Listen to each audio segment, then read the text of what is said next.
There is an argument used against the existence of God that is by far the worst objection I've ever heard. You won't find it used among professional philosophers, but instead, I tend to encounter it in great amounts online among laymen. When theists argue from cosmological or contingency arguments that God created the universe, the worst reply a skeptic can make is, who created God? What created God? If God did indeed have a beginning, by the simple logic of cause and effect, there had to be an agent, separate and apart from the effect, that caused it. So then I want to know where God came from. Who created God? Who created the person who created God? Who created the person who created the person who created God? Design is dead, otherwise one must explain who designed the designer. Who created this God? This, in my opinion, is by far the worst objection ever made by a skeptic. And I don't even need to appeal to theistic philosophers to point this out. I can refer to atheist philosophers like Michael Roos, who highly agrees. Now, for those who may be wondering why this is such a bad objection, the basic reasoning is there is no thought put into it. Just because we can argue the universe was created, that doesn't mean we imply that everything needs a creator to exist. How the skeptic can make this leap is beyond me. No theist argues everything needs a creator. Look at the very simple Kalam cosmological argument. The first premise is not everything has a cause, but that everything that begins to exist has a cause.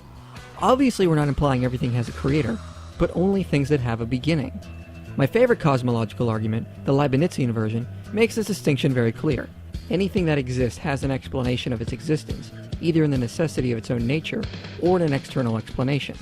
So again, just because some things like the universe have an external cause, that doesn't mean everything that exists must also have a cause. God would be by definition of the first category, a being who doesn't need an external cause and is necessary. Because of this, asking who created God is equivalent to asking what caused an uncaused thing. It simply is nonsensical.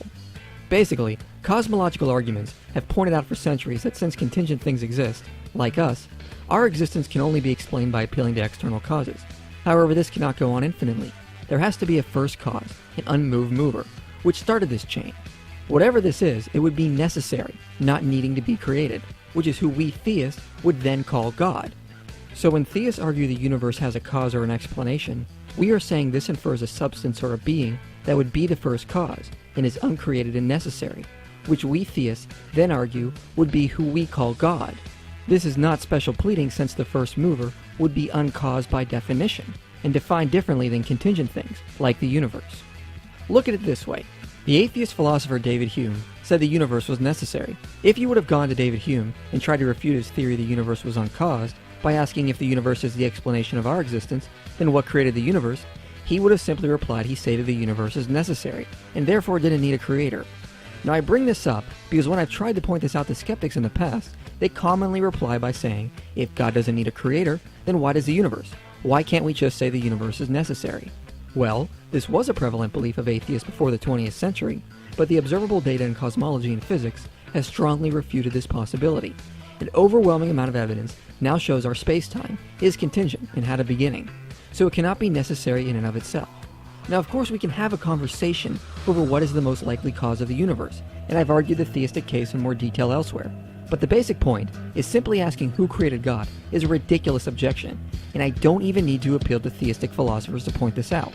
I'll leave you with the words of the atheist philosopher Michael Roos, who responded to Richard Dawkins when he tried this objection. Yeah, philosophy 100 undergraduate response, what caused God? We've all done it. We've all been there. And, it's a good question, but, it's not the end of the argument. Dawkins then triumphantly says, there you are, bad argument, let's move on. You know, and I know, that Christians, St. Augustine, certainly St. Thomas, spent a hell of a lot of, they knew this. And so what they were trying to do was articulate a notion of God who would be first cause. The whole notion of aseity, God as a necessary being, God a se, God's essence is his existence. The point is, Christians have got some grown-up responses to these sorts of things.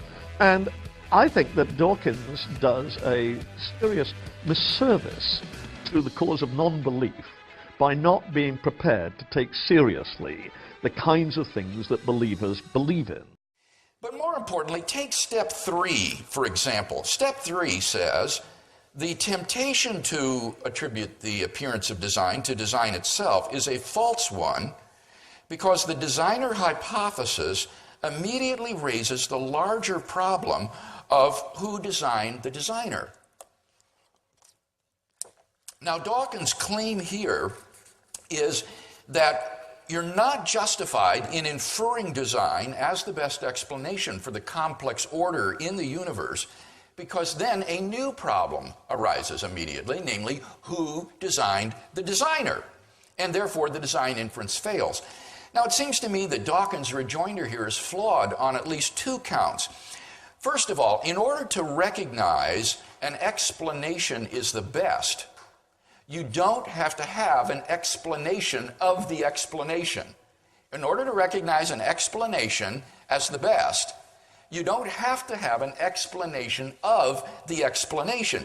This is a very elementary point in philosophy of science concerning inference to the best explanation. For example, if archaeologists digging in the earth were to discover artifacts resembling tomahawks and arrowheads and pottery shards, they would certainly be justified in inferring that these were not the result of the chance processes of sedimentation and metamorphosis, but were rather the products of intelligent design. They were crafted by intelligent agents, and that explanation would be the best, even if they had absolutely no idea who these people were or where they came from. Or again, imagine that astronauts going to the moon were to discover on the dark side of the moon a pile of machinery on the moon.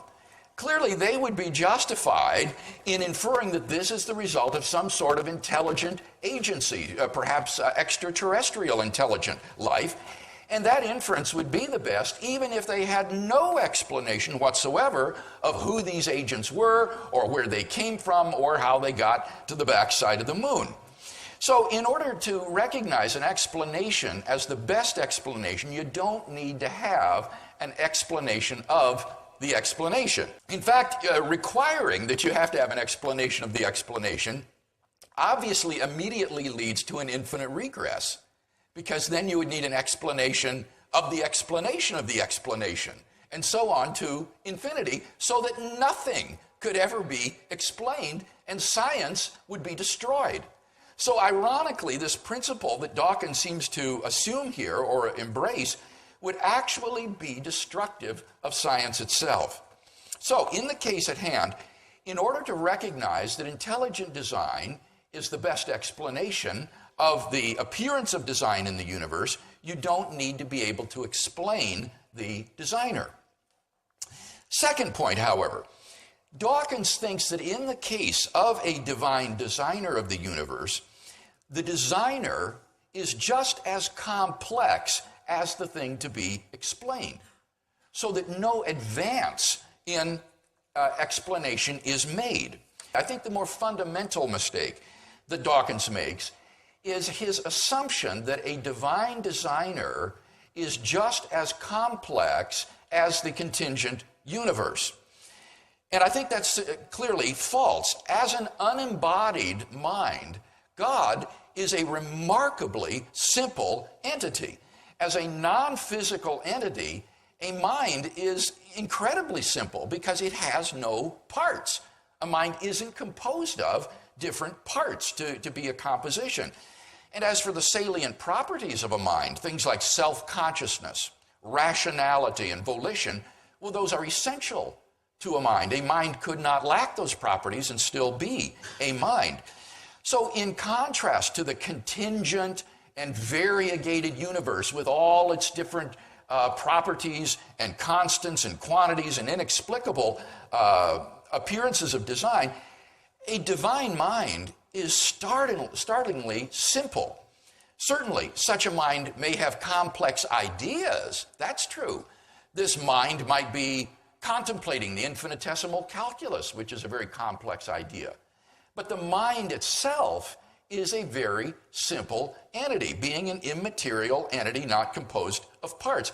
Dawkins has, I think, evidently confused a mind's ideas, which may be very complex, with a mind itself, which is really an incredibly simple entity. And therefore postulating a divine mind behind the variegated and contingent universe most certainly does represent a considerable advance in the simplicity of one's explanation for whatever that might be worth. Now, other steps in Dawkins' argument, I think, are also problematic, and I'll be addressing those further this afternoon. But I think that enough has been said at this point to show that this argument does nothing to undermine a design inference based upon the universe's complexity, and it certainly doesn't serve as any sort of justification for atheism. It does nothing to prove that God does not exist. And therefore, it does seem to me that at the very center of Dawkins' book, there is a void. The book really collapses into this void that is taken by this clearly fallacious and invalid argument.